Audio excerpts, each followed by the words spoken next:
Hello, আসসালামু আলাইকুম। আশা করি আপনারা ভালো আছেন, সুস্থ আছেন। আমরা আমাদের সিবিসিএস এর ইউসিপি নিয়ে যেই গল্প বলছিলাম, সেই ধারাবাহিক গল্প বলার আজকে আমরা আ ৯ম পর্বে চলে এসেছি।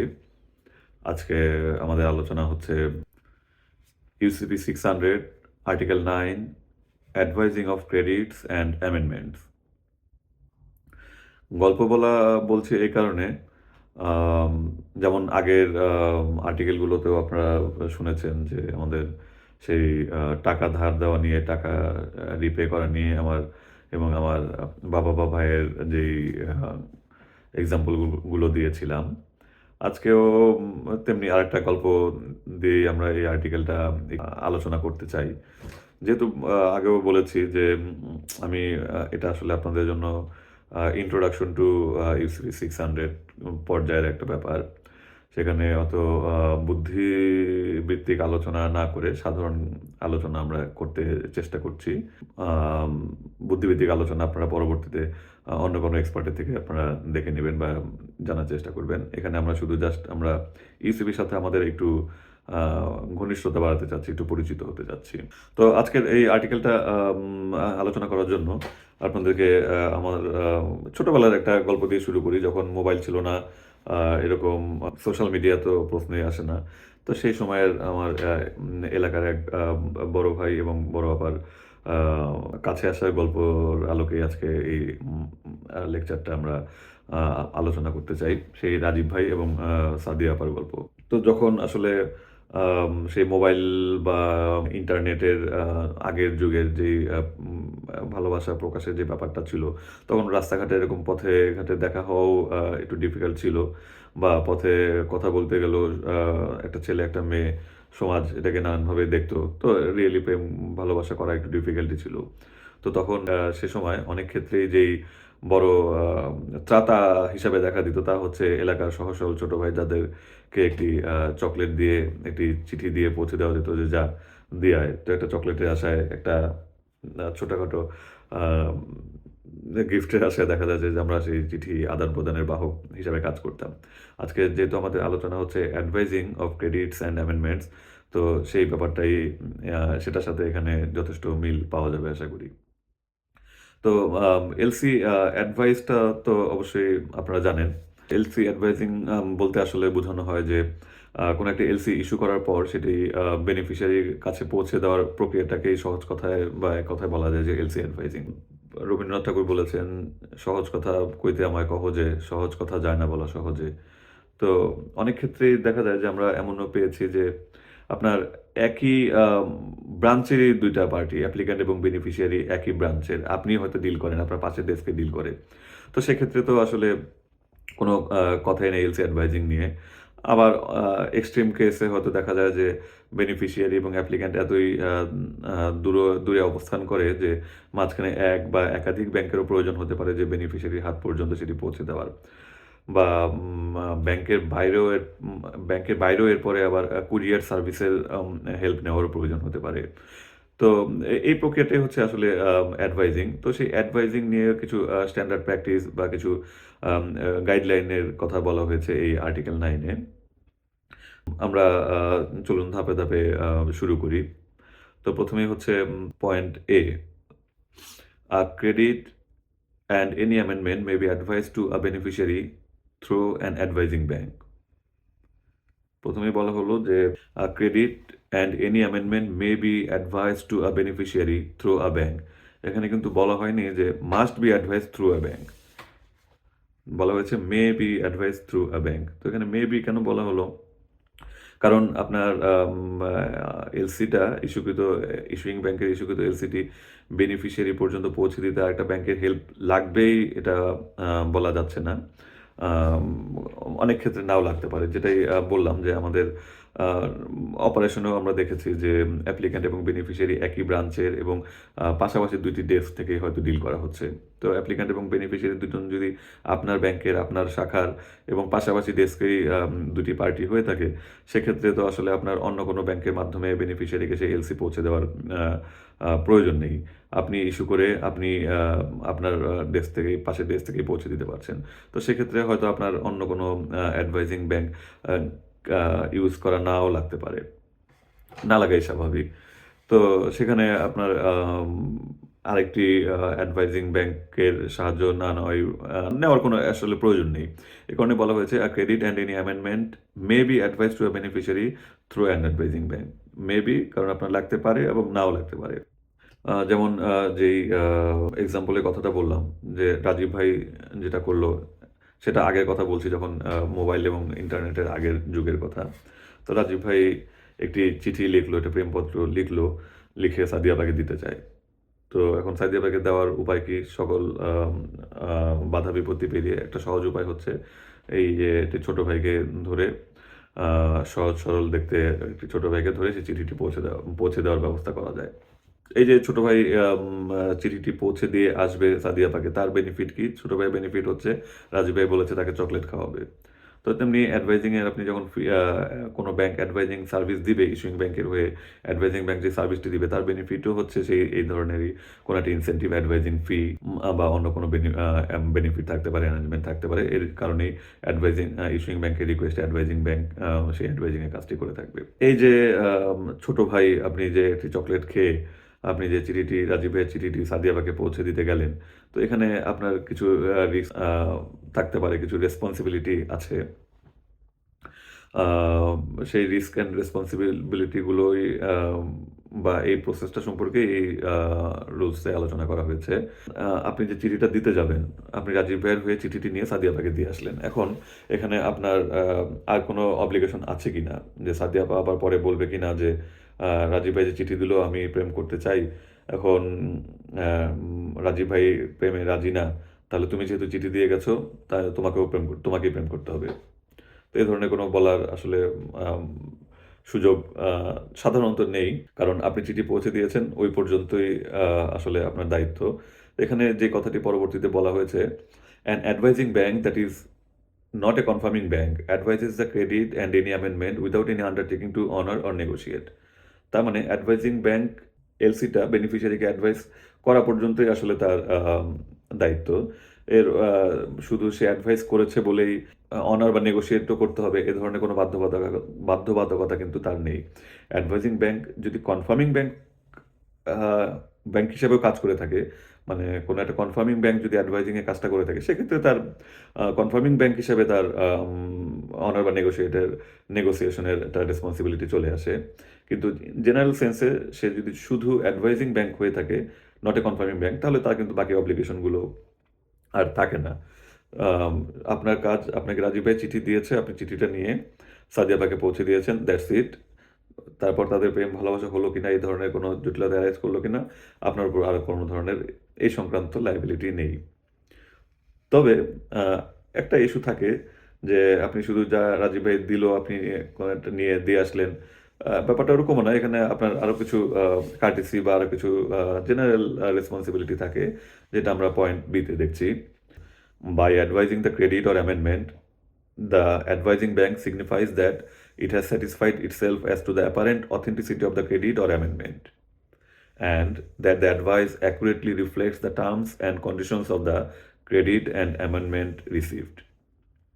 অ্যাডভাইজিং ব্যাংক হিসেবে আম ২ টা দায়িত্বের কথা বলা হয়েছে।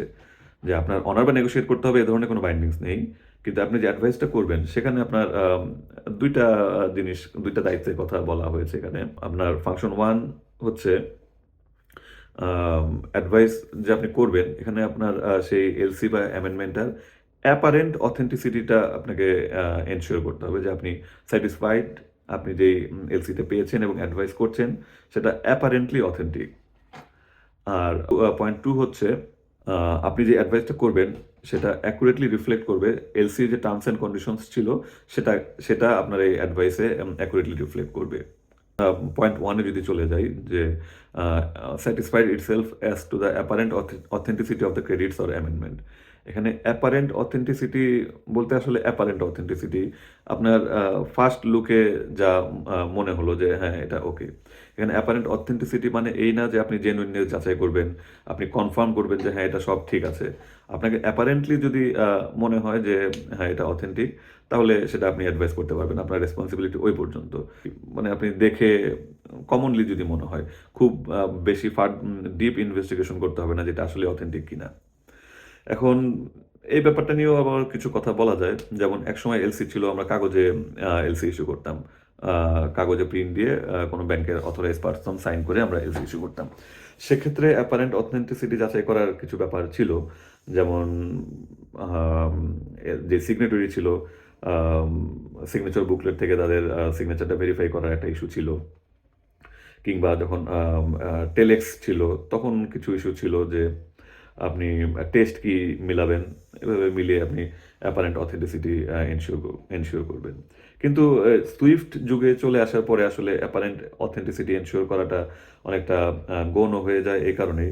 আপনি যদি সুইফটের মাধ্যমে কোনো একটা এলসি বা অ্যামেন্ডমেন্ট পেয়ে থাকেন, সুইফট এমটি 700, এমডি 710, 720, 799, তো এগুলো আ এই সুইফটগুলোর মাধ্যমে যদি আপনি কোনো এলসি বা অ্যামেন্ডমেন্ট পেয়ে থাকেন, সেটা কিন্তু আসলে আ সিস্টেমেই অথেন্টিকেটেড। এখানে আপনার অ্যাপারেন্ট অথেন্টিসিটি যাচাই করার আসলে তেমন খুব বেশি করণীয় নেই।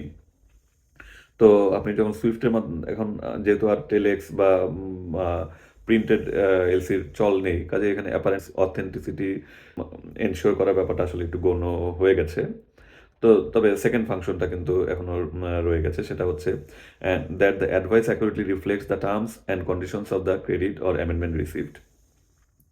আপনি বলা হচ্ছে যে আপনি যেই এলসিটি পাবেন, যে টার্মস অ্যান্ড কন্ডিশনস যেই ইস্যুগুলো থাকবে এলসিতে বা অ্যামেন্ডমেন্টে, আপনি যখন অ্যাডভাইস করতে যাবেন সেগুলো যেন বেনিফিশিয়ারি পর্যন্ত সেভাবেই পৌঁছায়। আপনি এখানে কোনো অল্টার করবেন না। রাজীব ভাই ম্যাটেরিয়াল অল্টারেশন করবেন না। রাজীব ভাই আপনাকে চিঠি দিয়ে দিয়েছে যে সাদিয়া আপাকে নিয়ে দেয়ার জন্য। তো এর মধ্যে আপনি আবার আপনার হয়ে ২ টি লাইন লিখে দিলেন। তো সেটা আসলে এখানে করার সুযোগ নেই। রাজীব ভাইয়ের থেকে আপনি যে চিঠিটি পেয়েছেন সেটি হুবহু আম সাদিয়া আপাকে নিয়ে পৌঁছে দেবেন। তবে এখানে একদমই কোনো হাত দেওয়ার সুযোগ নেই ব্যাপারটা এমন না। একেবারেই যদি ব্যাংক টু ব্যাংক কোনো ইনফরমেশন হয়ে থাকে, তাহলে আপনি সেটুকু আম আ চাইলে বাদ দিতে পারেন। যেমন হয়তো ফিল্ড 72 তে ইস্যুইং ব্যাংক বলল যে uh please act as a nominated bank on the request of the beneficiary. তো এইটা আপনি হয়তো যখন অ্যাডভাইস করবেন, এই ইনফরমেশনটুকু চাইলে হয়তো আপনি বাদ দিলে দিতে পারেন। কিন্তু জেনারেলি আপনি যেমন tenor, value, shipment date, expiry date এ ধরনের কোনো ম্যাটেরিয়াল অল্টারেশন আসলে করার সুযোগ নেই। এটাই বলা হয়েছে যে অ্যাডভাইজিং ব্যাংকের দায়িত্ব হচ্ছে ২ টি। এক হচ্ছে the advising bank signifies that it has satisfied itself as to the apparent authenticity of the credit or amendment. আর 2 হচ্ছে the advice accurately reflects the terms and conditions of the credit or amendment received. তো এই ২ টি কাজ আপনি মোটামুটি make sure করতে পারলেই এটুকুই আসলে আপনার দায়িত্ব। আপনি চিঠি পেয়েছেন, আ আপনি অ্যাপারেন্ট অথেন্টিসিটি এনশিওর করলেন যে হ্যাঁ, চিঠিটা আসলেই রাজীব ভাইয়ের। নিচে নাম লেখা আছে রাজীব ভাইয়ের, কিন্তু লিখে দিল আম সজীব ভাই। সেটা যেন না হয়। সাদিয়া আপার উপর আপনার এইটুকু দায়িত্ব আছে। আপনি যখন রাজীব ভাইয়ের কাছ থেকে রাজীব ভাইয়ের নামে চিঠিটা পৌঁছে দিচ্ছেন, সেটা যেন আসলে রাজীব ভাইয়ের হয়, এটুকু এনশিওর করা। এবং রাজীব ভাই যে চিঠিটা দিয়েছে, হুবহু সেই চিঠিটা পৌঁছে দেওয়া। নিচে আম নিজের কোনো ভাষ্য এড করা বা রাজীব ভাইয়ের কোনো লেখা লাইন ২-১ টা আম আ আপনি কেটে দেওয়া, সেই কাজগুলো যেন আ না হয়। শুধু বাদ দিলে দিতে পারেন। রাজীব ভাই ২ পাতার চিঠি দিয়েছে, ২য় পাতায় লিখে নিয়েছে যে চিঠিটা পৌঁছে দিয়ে তুই আ মাসুদের দোকানে গিয়ে আমার নাম বলে একটা আইসক্রিম খেয়ে নিস। তো ওই লাইনটা আপনি হয়তো বাদ দিলে দিতে পারেন। আম কারণ ওইটা রাজীব ভাইয়ের যে মূল চিঠি তার সাথে আ প্রাসঙ্গিক কোনো ব্যাপার নয়। তো এ ধরনের মাইনর কিছু ইস্যু বাদ দিলে আপনি মেইনলি অ্যাকুরেটলি যাতে যে টার্মস অ্যান্ড কন্ডিশন গুলো রিফ্লেক্ট করে এটুকু এনশিওর করতে হবে। তো আপনার কাজ হচ্ছে অ্যাডভাইজিং ব্যাংক হিসেবে জাস্ট এই ২ টি uh terms and condition accurately reflect করল কিনা সেটা এনশিওর করা এবং অ্যাপারেন্ট অথেন্টিসিটি টুকু এনশিওর করা। এরপর আমরা চলে যাচ্ছি পয়েন্ট সি তে। An advising bank may utilize the services of another bank, that means second advising bank, to advise the credit and any amendment to the beneficiary. তো প্রথমে আমরা দেখলাম যে অ্যাডভাইস করা, ইস্যুইং ব্যাংক চিঠি এলসি ইস্যু করলো, সেটি বেনিফিশিয়ারির কাছে সরাসরি পৌঁছে দেওয়া। ধরেন আমি রয়্যাল ব্যাংক অফ কানাডা থেকে একটি এলসি ইস্যু করলাম বাংলাদেশের কোনো বেনিফিশিয়ারিকে এলসিটি পৌঁছে দেওয়ার জন্য। তো আম স্বাভাবিকভাবেই বাংলাদেশে রয়্যাল ব্যাংক অফ কানাডার কোনো শাখা নেই। তো রয়্যাল ব্যাংক অফ কানাডা কি করতে পারে? সে রয়্যাল ব্যাংক অফ কানাডা বাংলাদেশে অপারেশন আছে এমন কোনো ব্যাংকের কাছে সেই এলসিটি ইস্যু করল। Royal Bank of Canada standard Chartered bank Dhaka বা মার্কেন্টাইল ব্যাংক ঢাকায় এলসিটি ইস্যু করল। মার্কেন্টাইল ব্যাংক ঢাকা বা স্ট্যান্ডার্ড চার্টার্ড ঢাকা সেই এলসিটি রিসিভ করার পরে বেনিফিশিয়ারিকে পৌঁছে দিল। তো এই হচ্ছে এলসি অ্যাডভাইজিং ফাংশন। এখন দেখা গেল যে বেনিফিশিয়ারি হচ্ছে ফর এক্সাম্পল মধুমতি ব্যাংকের কোনো একটি ক্লায়েন্ট। তো royal Bank of Canada Madhumati ব্যাংকের ক্লায়েন্টকে এলসিটি পৌঁছে দিতে চায়। এখন রয়্যাল ব্যাংক অফ কানাডার সাথে মধুমতি ব্যাংকের ডাইরেক্ট কোনো রিলেশন নেই, তো এলসিটি পাঠাতে পারছে না। Royal Bank of Canada standard Chartered bank ঢাকায় এলসিটি পাঠালো।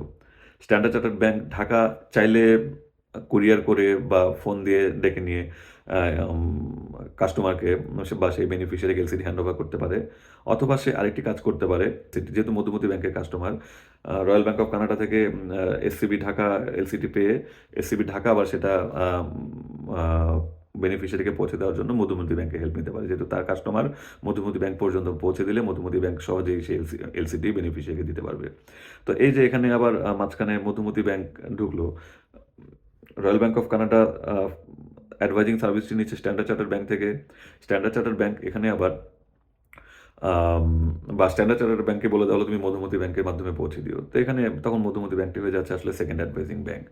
আপনাকে রাজীব ভাই চিঠিটি দিল যে সাদিয়া আপাকে পৌঁছে দেওয়ার জন্য। তো সাদিয়া আপা পর্যন্ত আপনার হয়তো অ্যাক্সেস নেই সামহাউ। তো আপনি আবার যেটা করলেন সাদিয়া আপার ছোট বোনকে যে বা ছোট ভাইকে গিয়ে আপনি সেই চিঠিটা দিলেন যেটা নিয়ে তোমার আপুকে দিও।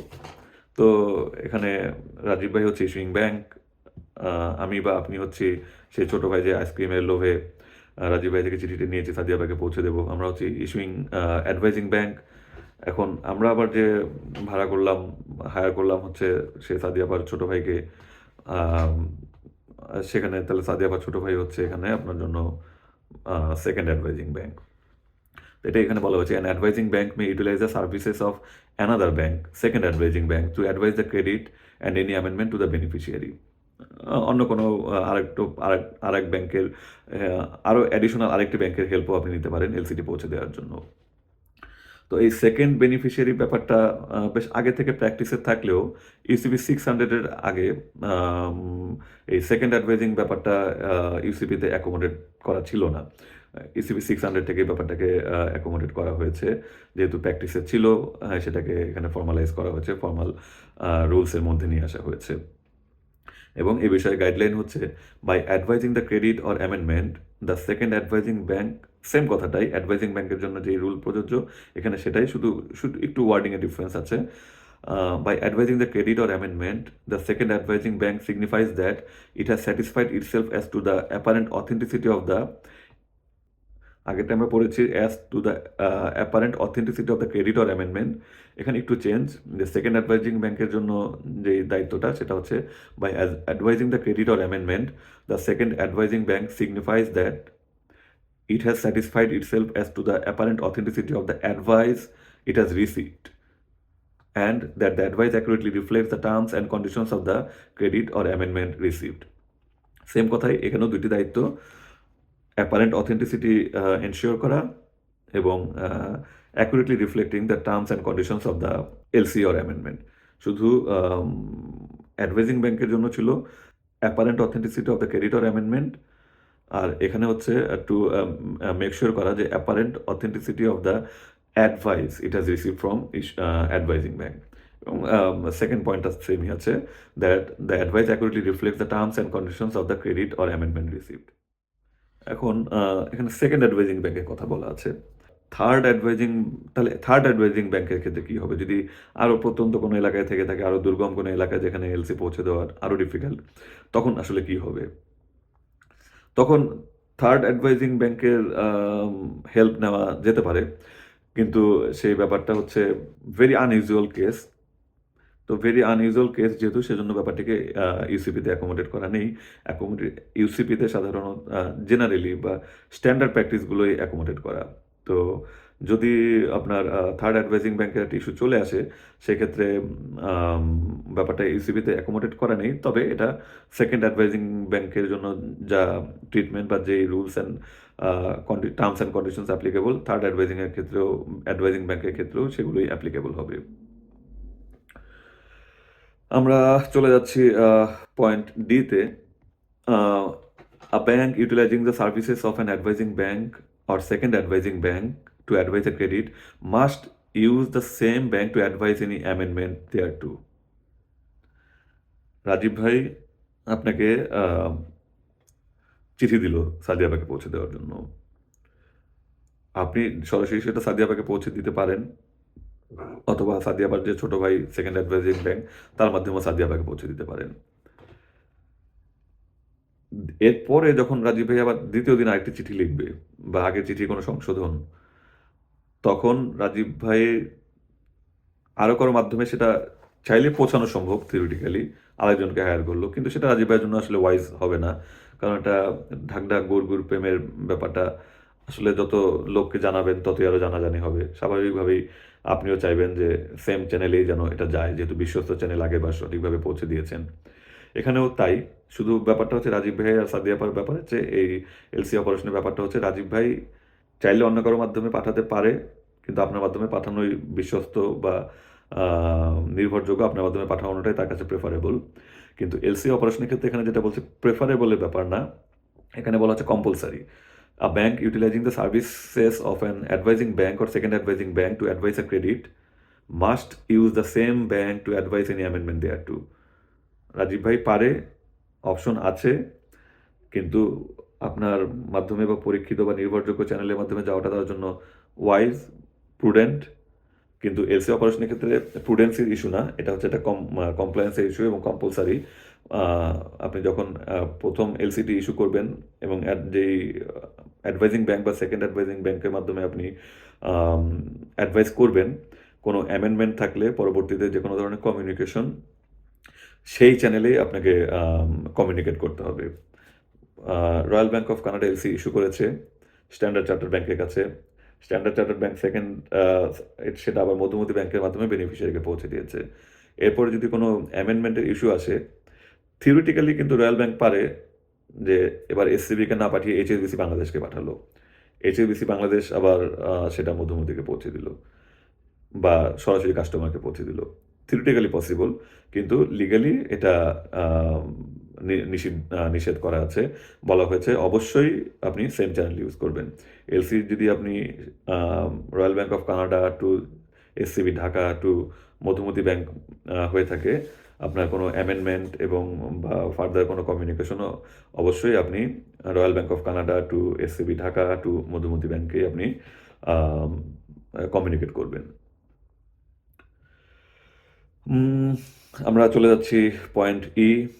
If a bank is requested to advise a credit or amendment but elects not to do so, it must so inform without delay the bank from which the credit, amendment or advice has been received. এই clause এই পয়েন্টটা first advising bank এবং second advising bank দুটোর জন্যই একইভাবে প্রযোজ্য এবং একসাথেই বলা হয়েছে। আম রাজীব ভাই আপনাকে আ চিঠি দিতে দিল সাদিয়া আপাকে পৌঁছে দেওয়ার জন্য। এখন আপনি যে এই রাজীব ভাই এবং সাদিয়া আপার প্রেমের মাঝখানে চিঠি চালাচালি করছেন, আপনার মা জেনে গেছে। তারপরে একটু উত্তম মধ্যম দিয়েছে আরকি আপনাকে।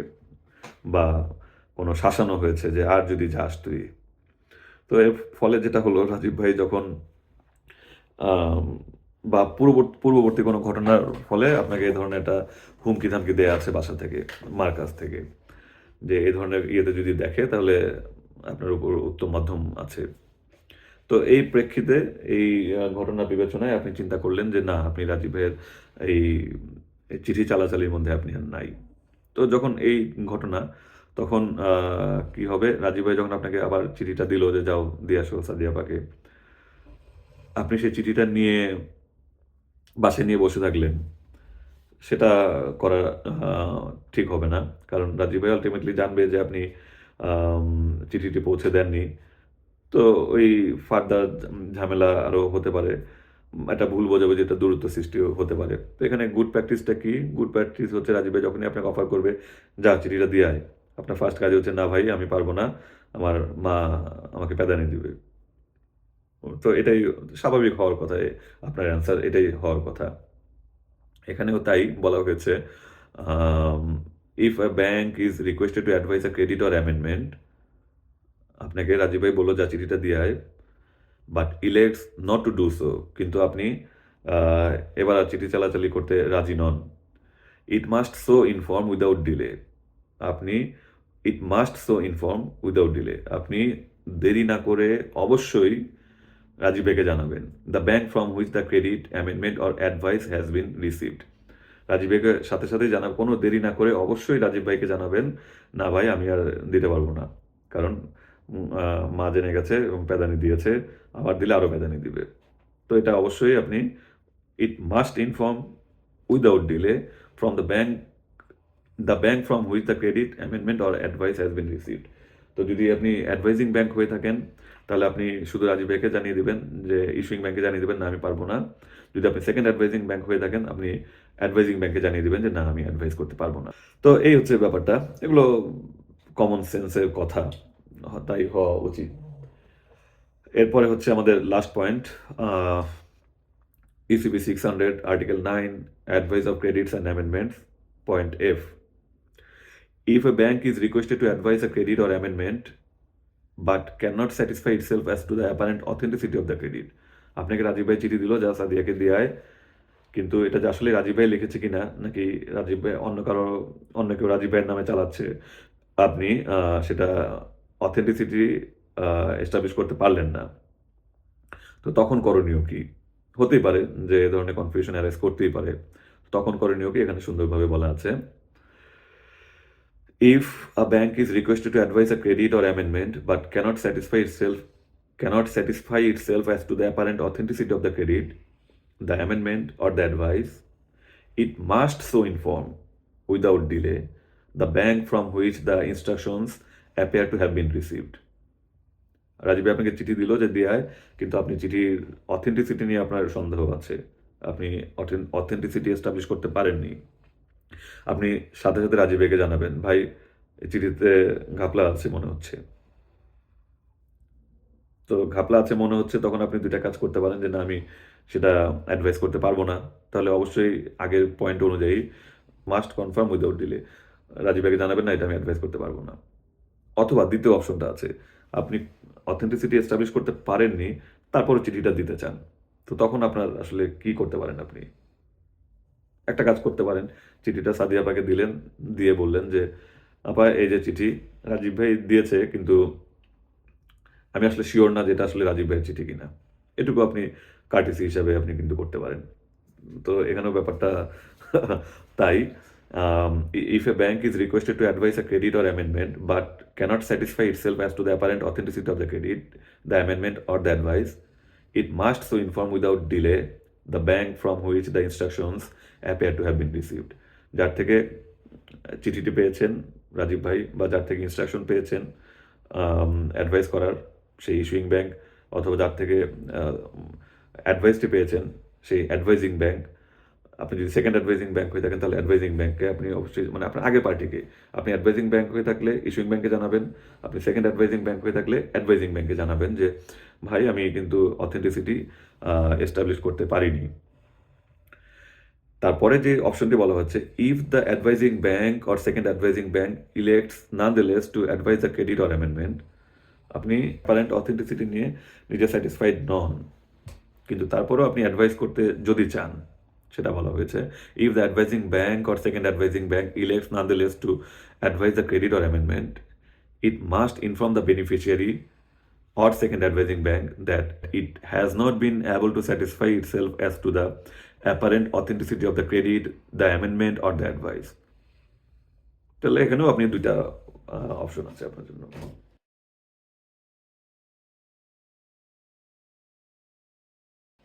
এখানে অনেকেই কিন্তু আমরা দেখছি ২ টা ২ টা করে।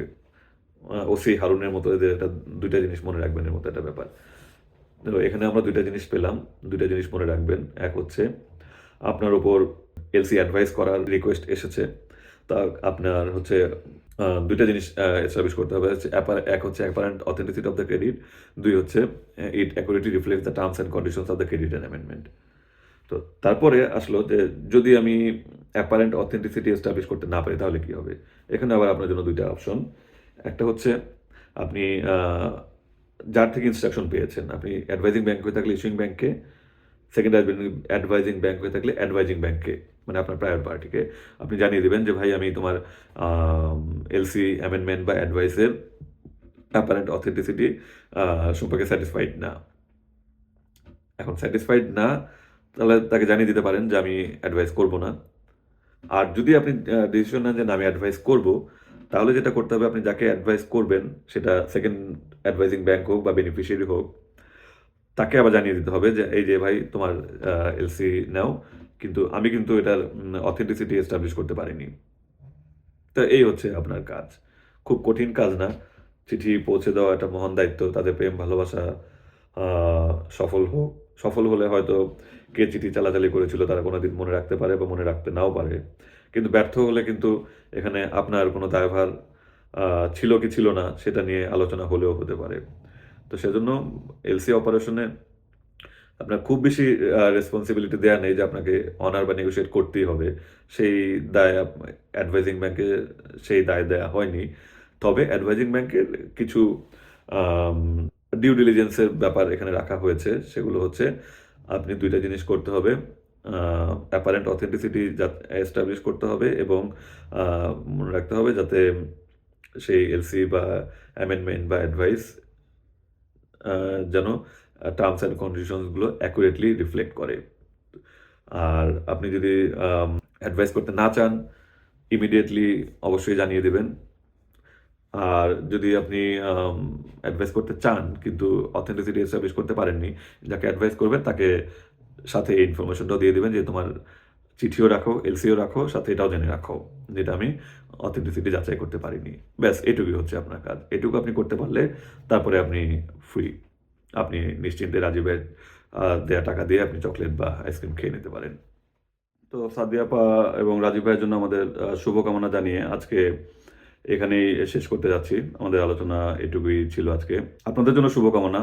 যেহেতু আপনি লেকচার 9 পর্যন্ত চলে এসেছেন, তার মানে আপনি এখনো সঠিক পথে আছেন। আশা করি লেকচার 39 পর্যন্ত আপনি আমাদের সাথে থাকবেন। তবে মাঝে, মাঝে একটু লাইক, কমেন্ট দিয়ে আমাদের একটু ইন্সপায়ার করতে পারেন। কারণ বুঝতে পারছি না যে আ কতখানি আপনাদের উপকারে আসতে পারছি।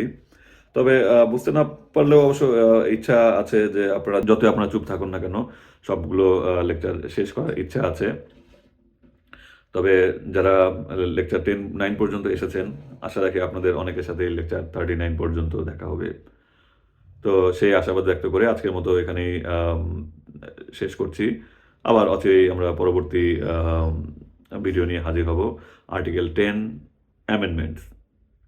সে পর্যন্ত আল্লাহ হাফেজ। ভালো থাকবেন, সুস্থ থাকবেন।